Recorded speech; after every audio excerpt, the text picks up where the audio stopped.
আসসালামু আলাইকুম রহমতুল্লাহি ওয়া বারাকাতুহু। সকল দেশবাসী ও প্রবাসী ভাই বন্ধুরা, আশা করি সবাই ভালো আছেন। তো আপনারা ইতিমধ্যে জানাচ্ছেন 1952 সালের ছাত্র আন্দোলনের বিজয় কিন্তু 1971 সালে হয়েছিল। ঠিক তেমনই করে জুলাই মাসে ঢাকার যে কোটা আন্দোলনকে ঘিরে ছাত্রদের যে সেই আন্দোলন আন্দোলনের বিজয় কিন্তু 5ই আগস্ট 2024 হয়েছে। শেখ হাসিনা পদত্যাগ করে দেশ ছাড়ছেন, পালিয়ে গেছে। তো আমরা ইতিমধ্যে দেশে বিজয়ের উৎসব, বিজয়ের মিছিল অনেকেই করে যাচ্ছি। তো আমরা সবাই স্বাধীন হয়েছি, কিন্তু আমরা কতটা স্বাধীন হতে পেরেছি তা কিন্তু এখনও বুঝতে পারছি না। কারণ স্বাধীন তখনই হওয়া যাবে যখন একটা দেশের আইন সুষ্ঠু শৃঙ্খলাভাবে ও মানুষের জন্য, জনসাধারণের জন্য আইনটি বাস্তবায়ন হবে। তো মূলত হচ্ছে আমরা চাই, যেহেতু এটা আমাদের মুসলমান কান্ট্রি, যে মুসলমান দেশ হিসেবে এটা পরিচিত সব জায়গায়, তা আমরা চাই আমাদের সংবিধানে কোরআন আসুক, কোরআনের আইন থাকুক, এটা আমরা সবাই চাই। তা আমরা এটা চাবো না যে কোরআনকে ব্যবসা করে রাজনীতিটা বিশাল বড় একটা প্রভাবে চলে আসে, দেশটা একটা রাজনীতিতে আবার প্রভাবিত, এটা আমরা চাই না। তা আমরা সকলেই চাই আমাদের দেশটা সুন্দর, শৃঙ্খলা, পরিবেশ, মানুষজন সবাই যেমন নিরাপদে চলাচল করতে পারে। তো নিরাপদে আমরা তখনই চলতে পারবো, কারণ এখানে আমরা 18,000 মাকলুকাতের তৈরি। আমাদের দেশে না হলেও 17 থেকে 18 কোটি মানুষ আছে, আমরা ছোটো বড় সবাই মিলে। এখন আমরা সবাই যে ফেরেস্তা তা না। তো অর্থাৎ এই আন্দোলনকে ঘিরে অনেক সুবিধাবাজি আছে, যারা সুবিধা লুট করছে, যারা সুবিধা নিচ্ছে। তা আমি আমার ছাত্র ভাইদের পক্ষ এটাই বলবো, আমি তাদের মিছিলে, তাদের উদযাপনে আমি ছিলাম। এই আন্দোলনে আমি মোটামুটি যতটুকু পারছি কর্মস্থলের ফাঁকে ফাঁকে চেষ্টা করছি তাদের সাথে থাকার জন্য।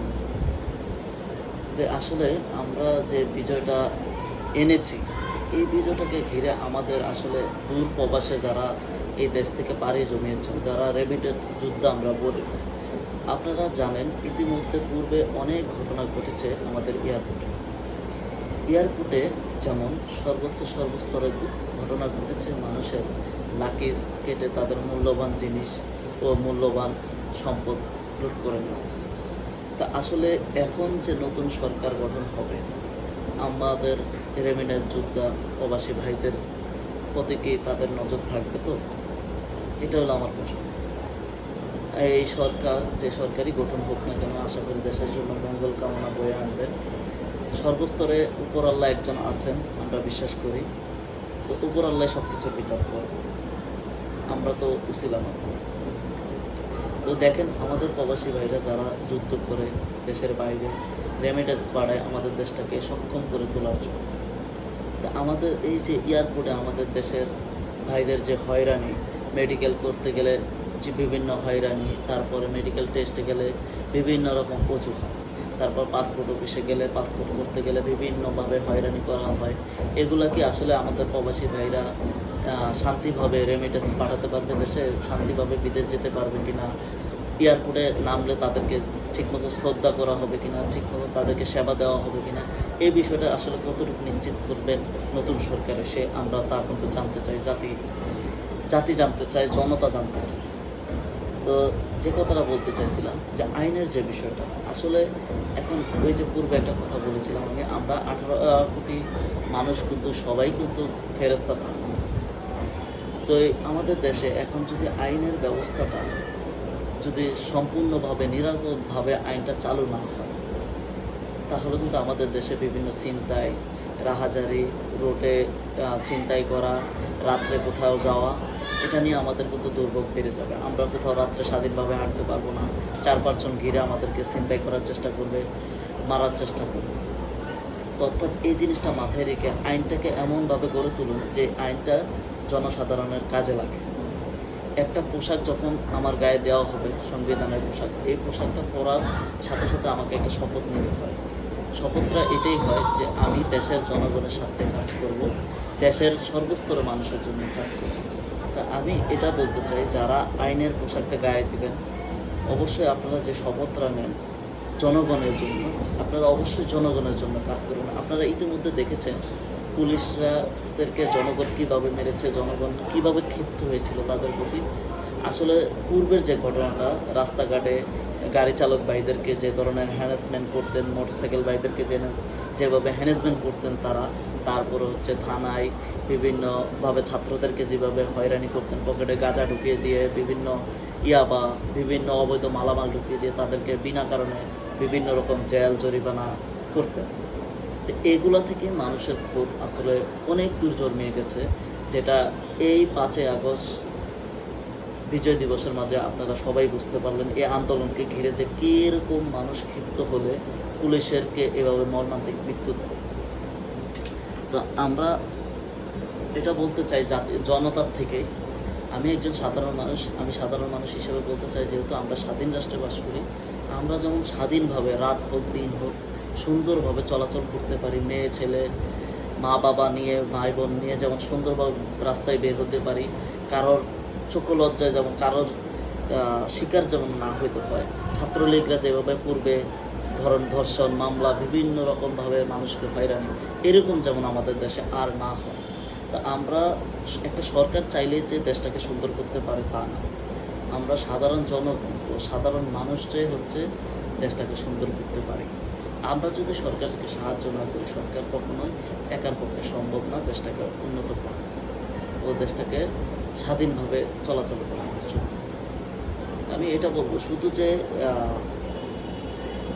জেনারেল লাইনে যারা পড়াশোনা করেন তারাই সরকারি চাকরি পাবেন বা এই বিষয়টাকে আসলে একটু উপেক্ষা করে মাদ্রাসায় যারা ছাত্রছাত্রীরা পড়াশোনা করেন তারাও কিন্তু খুব মেধাবী, তারাও কিন্তু চাইলে সরকারি চাকরির ভিতরে চাকরি অবশ্যই করতে পারবে, এমনকি হালালভাবে করতে পারবে। আসলে আমরা এই সুযোগটা সবার মাঝে বন্টন করে দিতে হবে। সরকারি চাকরি যেমন কারোর জন্য বাধা না হয়ে দাঁড়ায় যে ওমাকে চাকরি নিতে পারবে তোমাকে চাকরি নিতে পারবে, সবাই মাদ্রাসা হোক জেনারেল হোক সবাই সার্টিফিকেটটা যেমন মূল্যায়ন করা হয় এদেশে সুন্দরভাবে।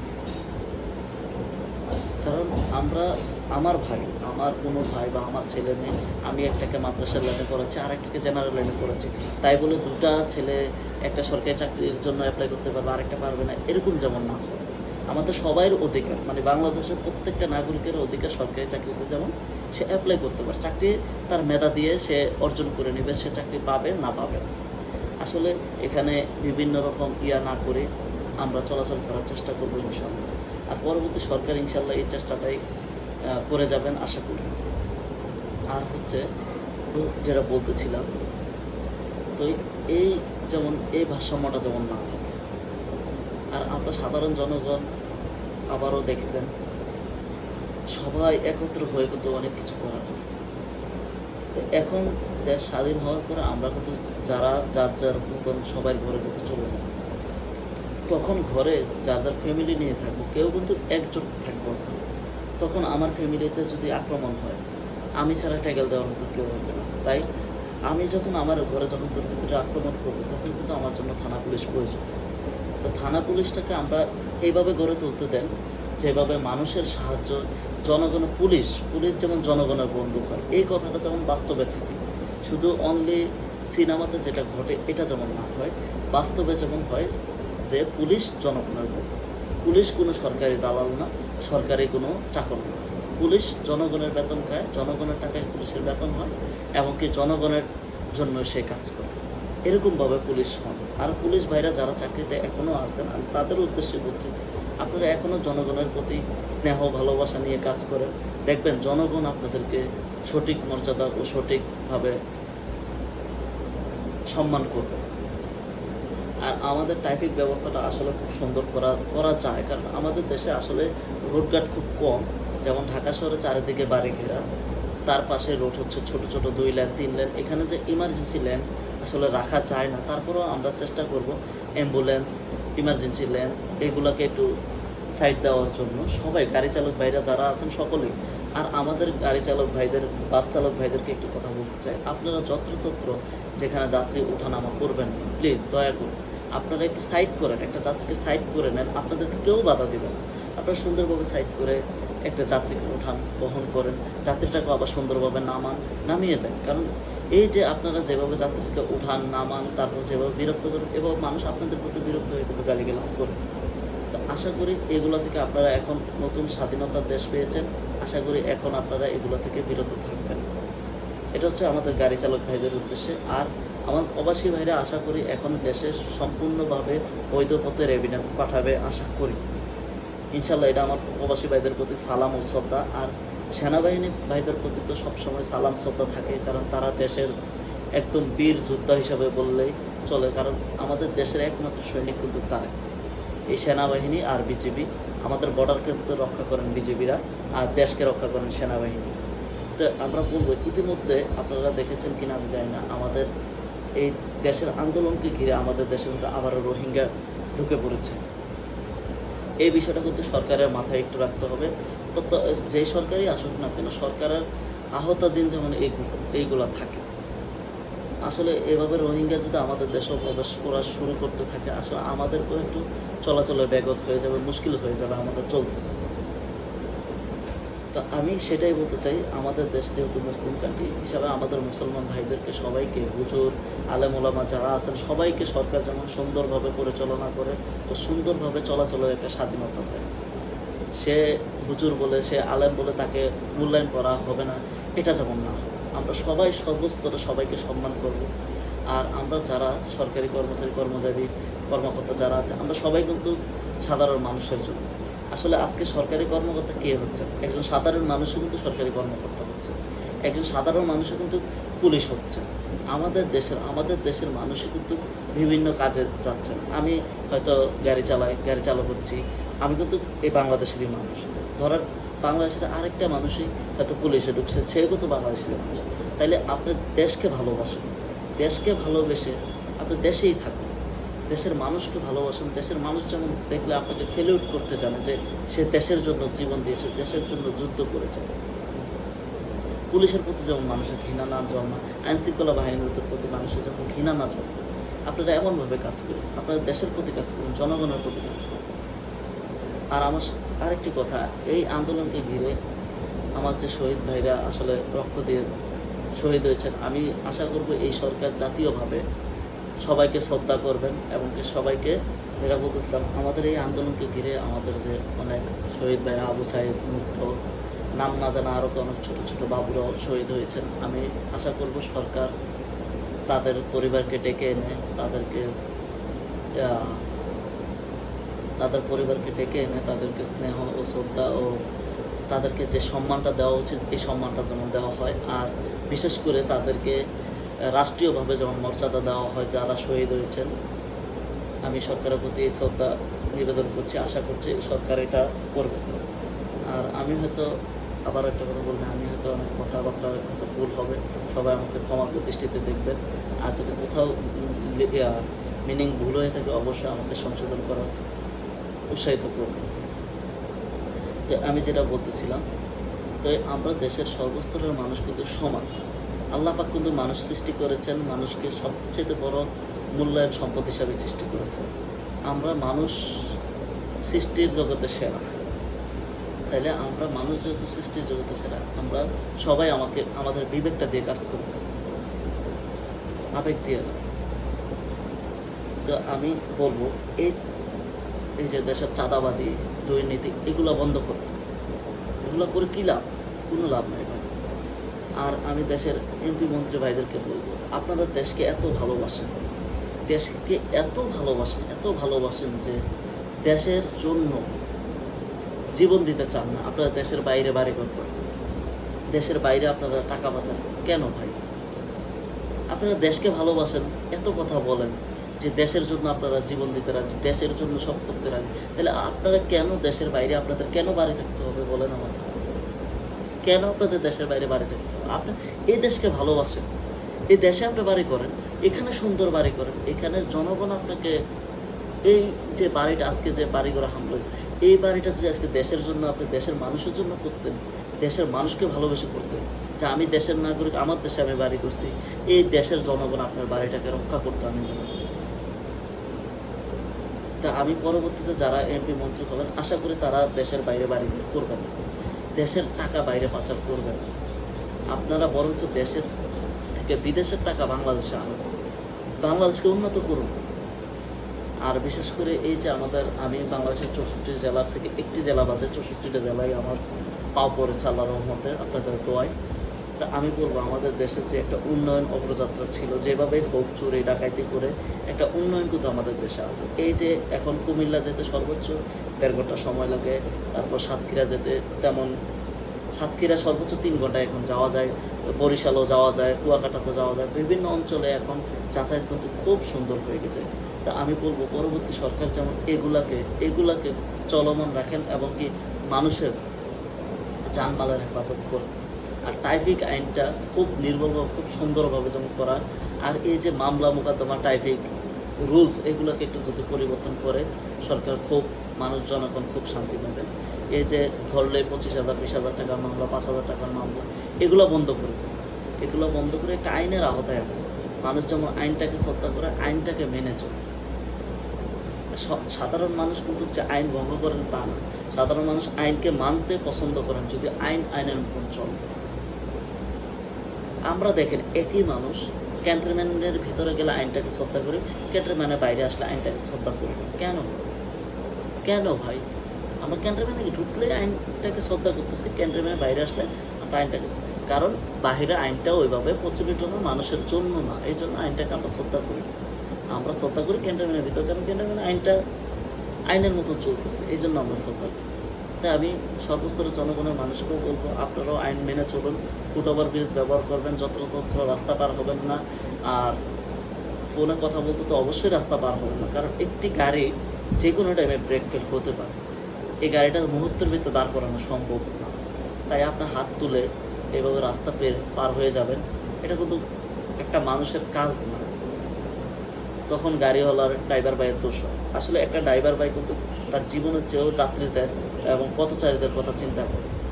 কিছু কিছু লোক আছে হয়তো তারা বেপরোয়াভাবে গাড়ি চালায়, আসলে এটা যদি আইনের আওতায় চলে আসে তারাও আর বেপরোয়াভাবে গাড়ি চালাবে না, আমি আশা করি। আর আমাদের দেশের এই সিস্টেমগুলোকে আসলে সুন্দর করতে হবে। সুন্দর করতে হলে আমাদের এই যে ছাত্র ভাইরা, আসলে দেখতেছেন ছাত্র ভাইরা রোডে যেভাবে ট্রাফিক আইনটাকে কন্ট্রোল করছে, এভাবে কিন্তু খুব সুন্দর হচ্ছে। তো আশা করি আপনারাও শ্রদ্ধা করবেন, ট্রাফিক যারাই আসুক সুন্দরভাবে যেমন ট্রাফিকটা কন্ট্রোল হয় সেভাবেই স্নেহ করুন। আর বিশেষ করে আমাদের যে বাজারের যে সিন্ডিকেট, আশা করি এই সরকার, আমরা ইতিমধ্যে আসলে জনগণ খেপেছে কেন আপনারা নিশ্চয়ই উপলব্ধি করতে পেরেছেন। কারণ এই যে বাজার দরটা কিন্তু আসলে আমাদের একদম নিয়ন্ত্রণে বাইরে ছিল, নাবিশ্বাস হয়ে গেছে সাধারণ জনগণ মানুষের, বাজারটা স্বস্তিতে ছিল না। তো এই সরকার আসলে সিন্ডিকেট, তারপর বাজারে যে দ্রব্যমূল্য যে উদ্যোগতি, এগুলো নিয়ে সরকার কাজ করবেন আশা করি। আর ইতিমধ্যে আমাদের ছাত্র ভাইরাও কাজ করা শুরু করেছেন। আর বিশেষ করে এই যে মেধার কথা বলা হয়েছে, বিশেষ করে সর্বস্ত ক্ষেত্রে যেমন মেধাটাকে প্রাধান্য দেওয়া হয়, প্রিলিমিনারি পরীক্ষা থেকে শুরু করে সর্বস্তর চাকরিটা হওয়া পর্যন্ত যেমন মেধাটাকে কাজে লাগাবে। শুধু মেধাটাতে চাকরিতে কাজে লাগাবেন তা না, মেধাটা সব জায়গায় কাজে লাগাবে, সব ক্ষেত্রে। শুধু সরকারি চাকরির ক্ষেত্রে মেধাটা কাজে লাগাইলে হবে না, সর্বক্ষেত্রে মেধাটাকে কাজে লাগাবে। তাই আমার আশা করি আমার বক্তব্যটা হয়তো সবার ভালো লাগবে না বা সবাই শুনবেন কিনা আমি জানি না, কিন্তু আমি আসলে দেশের প্রবাসের ভাইদের কথা চিন্তা করে, দেশের মানুষের কথা চিন্তা করে। কারণ আজকে যদি দেশের আইনটা না হয়, পুলিশ যদি না থাকে, আমি কার কাছে মামলা দিতে যাব? আমার বাসায় যখন ডাকাতি হবে আমি কার কাছে যাব? কার কাছে বিচার নিয়ে যাব? তাই সরকারের কাছে বিনীতভাবে অনুরোধ, এমন পুলিশ তৈরি করেন যারা জনগণের জন্য কাজ করবে। আর এখন আরেকটি কথা, এখন আমাদের দেশের মানুষ সর্বস্তরে, আমাদের দেশের মানুষ সর্বস্তর সব জায়গায় সঠিকভাবে চিন্তা করতে পারে। আপনি আমাদের একটা মহল্লা বা একটা গ্রাম, আমরা এখান থেকে 4টা ছেলে 5টা ছেলে 10টা ছেলে বাইর করি, যারা পুরো গ্রামটাকে বহিরা দেবে, তাদেরকে আমরা গ্রামবাসী থেকে বেতন দেব। 1 টাকা করে যদি একটা গ্রামবাসী দৈনিক দেয়, তার মাসে 10টা লোক চালানো কোনো ব্যাপার না। তো এরকম সরকার যদি উন্নয়ন করতে চায়, আমরা সাধারণ জনগণ দৈনিক যদি সরকারকে 1 টাকা করে দিই, 10 কোটি মানুষ যদি দৈনিক 1 টাকা করে দিই, 10 কোটি টাকা উঠবে, বছরে অনেক টাকা উঠবে। 1 বছরে সরকার উন্নয়নের জোয়ার বয়ে দিতে পারবে আশা করি। তা আমি সর্বস্তরের মানুষকে বলবো, শুধু সরকারকে না, আপনি আপনার গ্রামটাকে, আপনার পরিবেশটাকে, আপনার মহল্লাটাকে এরকমভাবে সিকিউরিটি ও নিরাপত্তার ভিতরে আনতে পারেন। আসলে আজকে অনেকে চিন্তায় রাহাজারিতে করে, তাদের পেটে খাদ্য না থাকার কারণে, অনেকে খাদ্য থাকার কারণেও করে, অনেকে খাদ্য না থাকার কারণে। তা আমরা যারা খেতে পাই না চারপাশে, আমরা তাদেরকে সাহায্য করব, সবসময় করে যাবো ইনশাআল্লাহ। চেষ্টা করব সবাই থেকে সর্বস্তরে মানুষকে সঠিক পথে, সঠিক বাস্তবায়নে আনার চেষ্টা করব। তাই আমি এখন বিদায় নেওয়ার সময় অনেক কথা বলে ফেলেছি আপনাদের মাঝে। তো সবাই আমাকে ক্ষমা দৃষ্টিতে দেখবেন যদি কোনো ভুল ত্রুটি কথা বলে থাকি, আর কোথাও যদি কোনো কথা না বলে থাকি অবশ্যই সেটাও আমাদেরকে জানাবেন কমেন্টে। আর প্লিজ দয়া করে সর্বস্তরের জনগণ সবাই সবার প্রতি শ্রদ্ধা রাখবেন, সবাই সবাইকে হেল্প করবেন, সাহায্য করবেন, কেউ কারোর প্রতি হিংসা বিদ্বেষ করবেন না। আল্লাহ তাআলা হিংসা বিদ্বেষকে বরখাস্ত করতে বলেছেন। আমরা সেটাই করবো। আল্লাহ তাআলার যে উপরে একজন আল্লাহ তাআলা আছেন, তার কথা চিন্তা করে মৃত্যু আমাদের একদিন হবে। পুলিশ ভাইদেরকেও বলতেছে মৃত্যু কিন্তু আপনারও একদিন হবে। তাই ওইভাবে কাজ না করে যদি উপর আল্লাহকে ভয় করেন যে তিনি রিজিকের মালিক, তিনার কাছে আমাদের একদিন যেতেই হবে সবাই, ওই কথা চিন্তা করে জনগণের জন্য কাজ করবেন ও জনগণের স্বার্থে কাজ করবেন।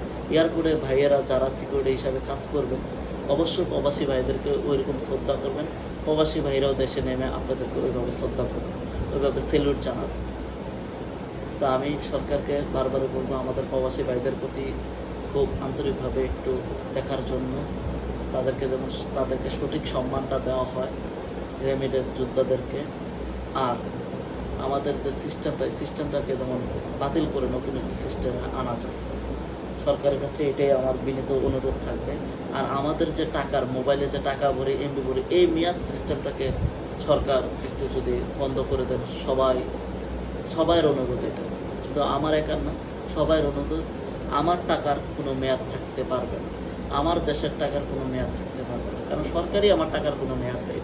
কেন অন্য দেশের কোম্পানিরা, সিম কোম্পানিরা আমার টাকার মেয়াদ দেবে? তাই সরকারের কাছে এটাও আমার একটা আবদার, সরকার এটা নিয়ে কাজ করবেন আশা করি। আর আমি আরেকটা কথা বলতে চাই, সরকার দরকার হলে আমাদের থেকে 1 টাকা করে চেয়ে নেবে উন্নয়নের জন্য, আমরা সর্বস্তরের মানুষ 1 টাকা করে সরকারকে দেবো ইনশাআল্লাহ। আর আমাদের তো বললামই ইসলামী ভাইদেরকে, তাদেরকে সঠিকভাবে সম্মান করুন, তারাও সঠিকভাবে দেশটাকে পরিচালনা করতে সাহায্য করুন। আমি সবার কাছে এটাই বলবো। আর সবাইকে বিজয়ের শুভেচ্ছা। আগস্ট মাস আমাদের এখন বিজয়ের মাস, আমরা এই মাসকে উদযাপন করে বিজয় ঘোষণা আবার করবো ইনশাআল্লাহ। তো আমার ছাত্র ভাইদের প্রতি অভিনন্দন ও শুভেচ্ছা রইল। সবাইকে ধন্যবাদ জানিয়ে বিদায় নেওয়ার সময় আসসালামু আলাইকুম রহমতুল্লাহি ওয়া বারাকাতুহু।